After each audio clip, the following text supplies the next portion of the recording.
Welcome to KeyboardBlues.com. This video is a quick overview of some of the highlights from Blues for Piano and Keyboard, Chapter 12.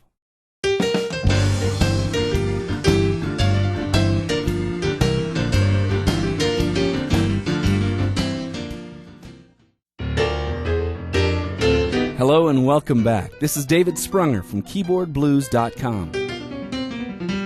Once again, we're going to be digging into some fresh new material on the keyboard. In this chapter, Chapter 12, we'll be taking apart a real traditional rhythm and blues gospel song, note for note, and we'll analyze all the blues riffs and all the music theory. We're going to go pretty deep in this lesson.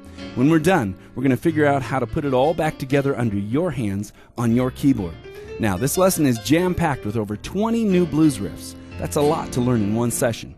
When you learn this many at once, it can really be a challenge. However, when you learn them in the context of a really fun song to play, it turns into just pure fun. In fact, one of my favorite quotes in life is from a fellow who said, "I never worked a day in my life." And the amazing thing is, this guy was working all the time. The trick is, he enjoyed so much what he was doing, he had a passion for what he was doing, that even though it was difficult, even though it was deep and advanced, he loved it, and he never felt like he was working. That's why we learn all these blues riffs and music theory in the context of fun songs, because then you're really interested and you're motivated to really go deep. One last thing, and then we'll jump right into the video. Because this video is an overview of some of the highlights from Chapter 12, I'll be playing a few different sample sections of the lesson. First, let's take a look at the video of the full song used in this lesson, up to speed. You'll be able to see all of the blues riffs that we'll be studying. In addition, you'll be able to see the solo section, where we're going to be studying how to put together a keyboard solo to really tear it up on the keyboard when it's your turn to shine. Now, here's a video of the full song showing everything that we'll be studying in Chapter 12. Enjoy!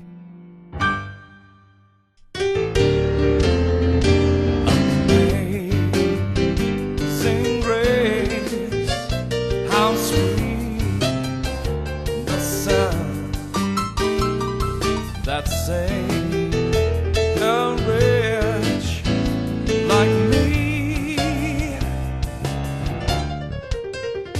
I was lost, but now am found. Was blind, but now I see.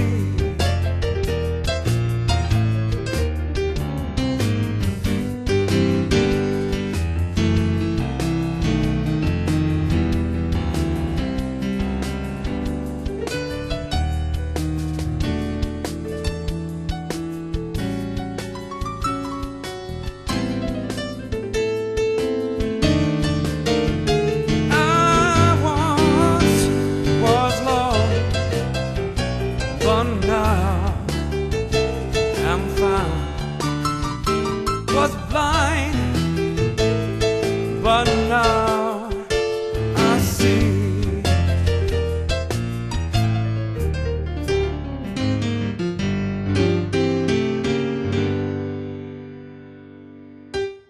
Now, there was a whole lot of stuff going on in that performance, but in the full version of this video lesson, there's a super slow motion video version of the full song, so you can really see exactly what's going on in detail. And remember, once we get to the section of the lesson where we're looking at each blues riff in detail, we'll study every single note in up-close, slow-motion detail. In addition, we'll study all of the music theory behind these riffs. There's lots to dig in here. Let's take a look at another sample from this lesson. This upcoming video is taken from the section where we'll simply go through all of the chords used in the song. Now, in this section, we won't be looking at any of the fancy blues riffs at this point. That will come later. This section simply goes through every chord in detail so that we can have a solid foundation on which we can build all these fantastic blues riffs. One other note, the full lesson includes a chord chart that you can print out and use as a worksheet as you study. Okay, here's that video. In the intro, there are 4 chords in a row, and they're all slash chords. They sound like this.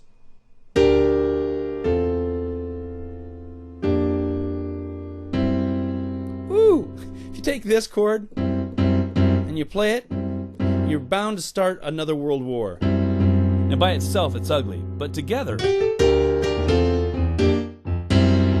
when you you play them together, an amazing thing happens. You start hearing where the chords are going instead of what they sound like individually. That's really, really important. There was a classical composer, his name was Paul Hindemith. You might want to check that out.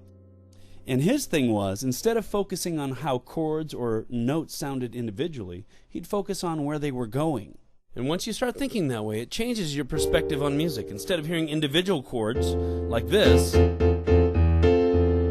you'll hear them like this. There's no other way to explain it except you have to start thinking linearly. Woo, can't say that with a mouthful of gum. Linearly instead of horizontally. Okay, so let's look at those 4 slash chords. G minor over D, and again slash chords, you know from... Here's another sample of the video taken from the same section where we're studying through the chords used in this lesson. Down to G. Then we go to a chord that has to be voiced a certain way or it just doesn't sound right. Woo! Let's look at that. Here's the root, right? Here's the 7th. Here's the 3rd, right? And the 5th, B7, normally would be here. Now, 99.999% of keyboard players never play a B7 plus 5. They'll play a B7, right? Let me play it with a B7. It sounds okay. Amazing grace, how sweet the sound. Ba ba ba sounds a little churchy, a little old-fashioned. But if you put that plus 5 in, it gets a little bit gritty. Okay? Going on, that saved a wretch like David Sprunger. Going on to E minor. All right, now let's get to the good stuff.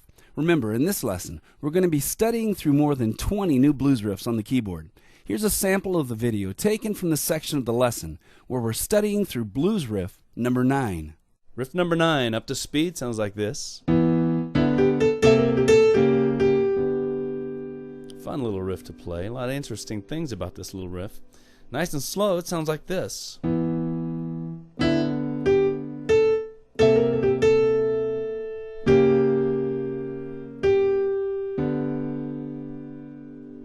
Now, if you've been paying attention, riff number 5 in the right hand was exactly the same. The difference is the left hand is implying new chords underneath. It's so fun to play because you have new flavor without learning anything new. It's great if you don't have a huge brain or you just want to take the day off from thinking. This riff is nice. In the left hand, we're going from E minor, walking down to C7. And notice I'm just doing kind of a minimalist version here. I'm just playing the outside notes of each chord. Going on to C sharp diminished 7, moving on to G over D. Okay, so then the right hand doesn't start right away.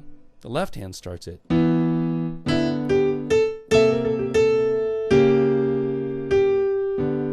It's a great little riff. Riff number 9. Let's take a look at another section from the video where we're looking at the blues riffs.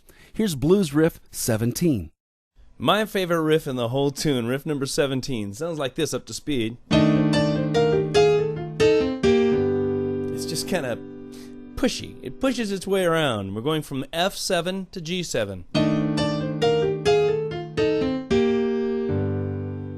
One of the things I've found that I really like is when there's movement in the middle of the chord instead of just on the edges of the chord. For instance, watch this.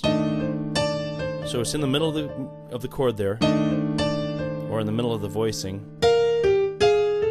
You hear that? Down, buried in the middle of it all, there's movement. And it just makes for really good interest because your ear really can't figure out what's going on. This has just been a quick overview of Chapter 12 from Blues for Piano and Keyboard. If you'd like to see more, come on over to KeyboardPlayaTODAY.com. In this website, there's a wealth of online piano and keyboard lessons that you can dig into right away, including this lesson. When I wake up and Before you leave this site, though, would you do us a favor? If these lessons are valuable to you and you'd like to see more, would you just take a minute and leave a comment on the site that you're on right now? Or you can simply rate the video. Either way, it really helps us and enables us to post lessons just like this one, free of charge. Thanks. love the way